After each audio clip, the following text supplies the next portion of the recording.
കണ്ണി പഞ്ഞ് പഞ്ഞ് പഞ്ഞ് പാട്ട്.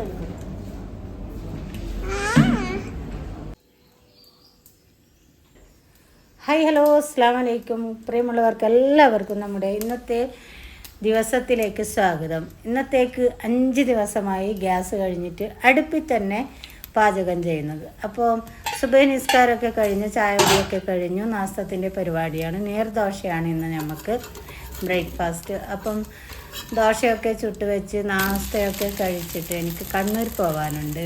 കൊയിലി ഹോസ്പിറ്റലിൽ ഒരു ആവശ്യമുണ്ട്, ടെസ്റ്റ്. അപ്പം അതിന് പോകാനുണ്ട്. 10 മണിക്ക് പോകണം. അപ്പോഴേക്കും ഞാൻ ചെറിയ പണികളൊക്കെ കഴിച്ചിട്ട് പോകാമെന്ന് വിചാരിച്ചു. അങ്ങനെ ദോശയൊക്കെ ചുട്ട് കഴിഞ്ഞു. അപ്പം ദോശക്ക് കറി ഇന്നലെ രാത്രി ചിക്കൻ കറി ആക്കിയത് ഇരിപ്പുണ്ടായിരുന്നു. അപ്പം അതെന്നെ മതിയെന്ന് വിചാരിച്ചു. അങ്ങനെ ദോശ ചുട്ട അടുപ്പിൽ തന്നെ ചോറിന് വെള്ളം വെക്കുന്നുണ്ട്. അപ്പം ചോറിന് അരിയിടാം. വെള്ളം വെച്ച് വെള്ളം നല്ലപോലെ തിളച്ചതിൻ്റെ ശേഷം അരിയിടാം. അപ്പോഴേക്കും അവിടെയൊക്കെ ദോശമാവ് ഇട്ടിട്ടുണ്ടായിരുന്നു. അതൊക്കെ ഞാൻ തുടച്ച് കളയുകയാണ്. അപ്പോൾ എന്താ പറയുക, പെട്ടെന്ന് പണികളൊക്കെ തീർക്കുന്നുണ്ട് കണ്ണൂർ പോകാനും വേണ്ടിയിട്ട്. അപ്പോൾ ഇന്ന് ഗ്യാസ് വരും. അപ്പം ഗ്യാസിൽ ഉണ്ടാക്കുന്നത് പോലെ തന്നെ നല്ല ഈസി ആയിട്ട് തന്നെ നമ്മൾ ഇപ്പം വിറകടുപ്പിലും ഉണ്ടാക്കുന്നുണ്ട്. കാരണം എന്ന് വെച്ചാൽ നല്ല ഇഷ്ടം പോലെ നല്ല പൊരി പോലെ ഉണങ്ങിയ വിറകുണ്ട്. അപ്പം പെട്ടെന്ന് അങ്ങനെ ഇച്ചിരി പാത്രമുണ്ട്, അതൊക്കെ കഴുകി വെക്കാം. അപ്പോഴേക്കും വെള്ളം അവിടെ തിളച്ച് വന്നിട്ടുണ്ട്. അങ്ങനെ അരി കഴുകുന്നുണ്ട്. അരി കഴുകിയിട്ട് അരിയും കൂടി ഇട്ട് കൊടുക്കാം. തൊണ്ടയിൽ ചെറുതായിട്ട് കിച്ചാണ് ഗൈസ്.